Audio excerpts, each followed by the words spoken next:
Lula fala em educar população para trocar produtos caros por similares. Povo não pode ser extorquido. Olha o absurdo. Você tem que comer o pior, enquanto ele come o melhor. Preste atenção no que eu vou revelar para você agora. Desde ontem, eu tenho acompanhado atentamente as declarações do presidente Luiz Inácio Lula da Silva, e vou ser muito direto com você. Algumas dessas falas não são apenas preocupantes, elas são assustadoras. Principalmente quando partem da pessoa que deveria proteger a nação, garantir dignidade ao povo e liderar com responsabilidade. Quando um presidente fala, não é opinião de bar, não é conversa informal, é direção de país. É sinalização clara do que ele pensa sobre o povo que governa. E o que a gente tem visto é uma narrativa perigosa, travestida de cuidado social, mas que na prática empurra o brasileiro para aceitar menos, viver pior e reclamar menos. Vivemos numa democracia que só existe no discurso. Uma democracia seletiva, açucarada, onde poucos ganham muito, muitos perdem tudo, e a igualdade vira apenas um slogan bonito. O cidadão comum trabalha, paga imposto, sustenta o sistema e ainda escuta que precisa se adaptar à miséria. E por que eu estou dizendo isso? Porque saiu uma matéria, publicada no G1, assinada por Guilherme Mazui, Matheus Rodrigues e Mariana Lobato, que escancara esse pensamento. O presidente afirmou que o brasileiro precisa passar por um processo educacional para aprender a trocar produtos caros por similares mais baratos no supermercado. Segundo ele, essa seria a solução para enfrentar a alta dos alimentos. Repara bem no absurdo disso. Em vez de o governo assumir responsabilidade pela inflação, pelo dólar alto, pelo descontrole fiscal e pela má gestão econômica, a solução apresentada é simples. O povo que coma pior. Se o bife está caro, troque por retalho. Se o arroz de qualidade pesa no bolso, coma qualquer coisa. Se o padrão de vida caiu, aceite. Se não dá, se vira. Isso não é política pública. Isso é transferência de culpa. Enquanto isso, o próprio governo vive cercado do melhor. Móveis caros, eventos luxuosos, viagens, festas, comida e bebida de alto padrão. Mas para o povo sobra o discurso da resignação. O brasileiro não pode mais sonhar com o melhor. Tem que se contentar com o resto. E não para por aí. O presidente ainda anunciou que pretende incentivar mais crédito, mas sem explicar como, sem detalhar medidas concretas, repetindo o velho discurso de que o dinheiro precisa chegar na mão do trabalhador. A pergunta é, quando isso realmente aconteceu? Porque na prática, o salário mínimo continua insuficiente, o custo de vida dispara e a carga tributária não dá trégua. Agora vamos a outro ponto ainda mais grave.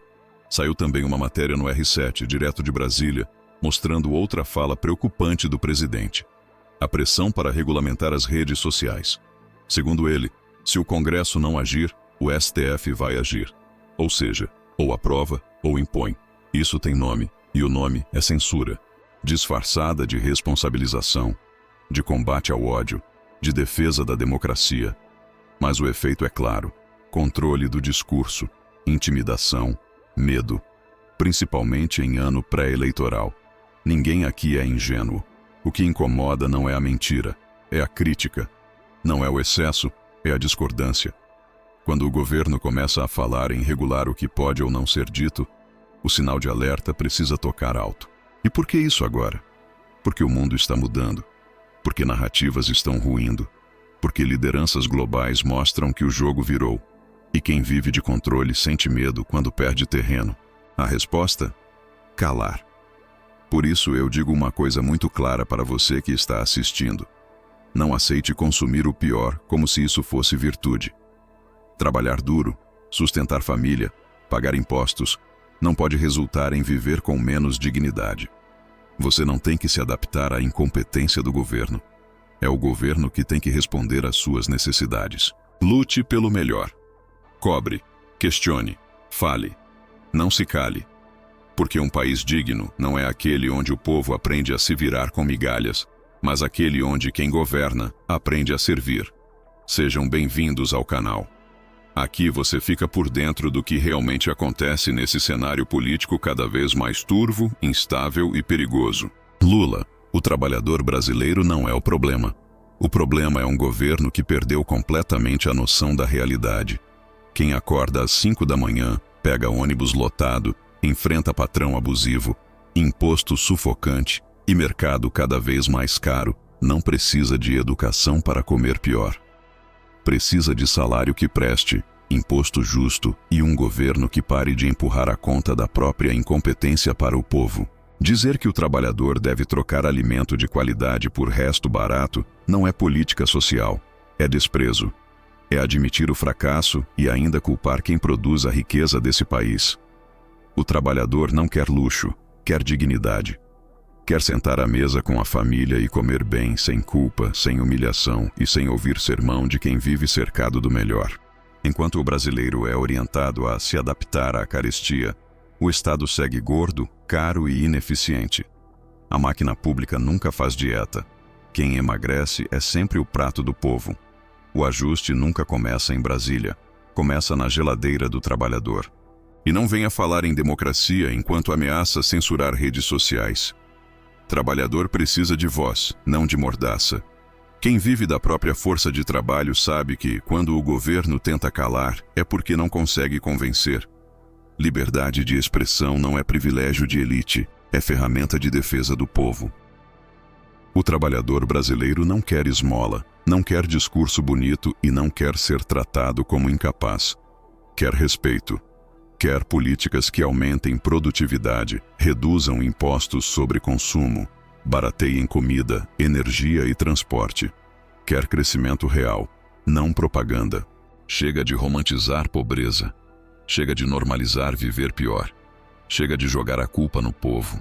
Defender o trabalhador é garantir que ele coma melhor, ganhe melhor, viva melhor e fale sem medo.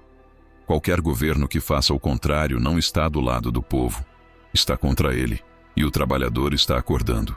E quando o trabalhador acorda, Lula, não é para aceitar migalha, é para cobrar. O brasileiro que sustenta esse país não é ignorante, não é preguiçoso e muito menos incapaz de entender economia. Ele entende perfeitamente quando o governo gasta mal, quando o imposto é abusivo e quando a conta sempre sobra para o mesmo lado. O trabalhador sabe que o problema não é o arroz caro no mercado, é o Estado caro demais em cima dele. Defender trabalhador não é mandar se virar. Defender trabalhador é reduzir imposto sobre comida, combustível, energia e transporte. É estimular produção, não sufocar quem empreende. É valorizar o salário, não corroer o poder de compra com inflação. Mas o que esse governo faz? Prefere discurso ideológico, culpa fatores externos, aponta o dedo para o Banco Central, para o dólar, para o mundo inteiro. Menos para si mesmo. Nunca é responsabilidade do governo. Sempre é o povo que tem que se adaptar, apertar o cinto, comer menos e reclamar menos. E quando o trabalhador reclama, vem a tentativa de controle. Vem a conversa de regular redes sociais, de responsabilizar discursos, de enquadrar quem fala demais. Porque trabalhador informado é perigoso. Trabalhador que fala é incômodo. Trabalhador que compara, que critica e que cobra, não interessa a governo nenhum que vive de narrativa. Mas deixa eu deixar algo bem claro. O trabalhador brasileiro não vai aceitar voltar para o tempo da resignação. Não vai aceitar trocar dignidade por discurso. Não vai aceitar ser tratado como massa de manobra. Quem carrega esse país nas costas merece mais do que sobrevivência. Merece prosperidade. Merece escolha. Merece sentar à mesa e decidir o que comprar, o que comer e como viver, sem um político dizendo que isso é luxo. Trabalhador não quer favor, quer respeito. E governo que não respeita o trabalhador não merece confiança, não merece silêncio e muito menos merece obediência cega. Merece cobrança, fiscalização e crítica dura, exatamente como está sendo feita aqui. Porque defender o trabalhador é isso. Não aceitar menos, não baixar a cabeça e não normalizar o pior. Se inscreva, deixe seu like e ative o sino, porque informação hoje não é luxo, é sobrevivência.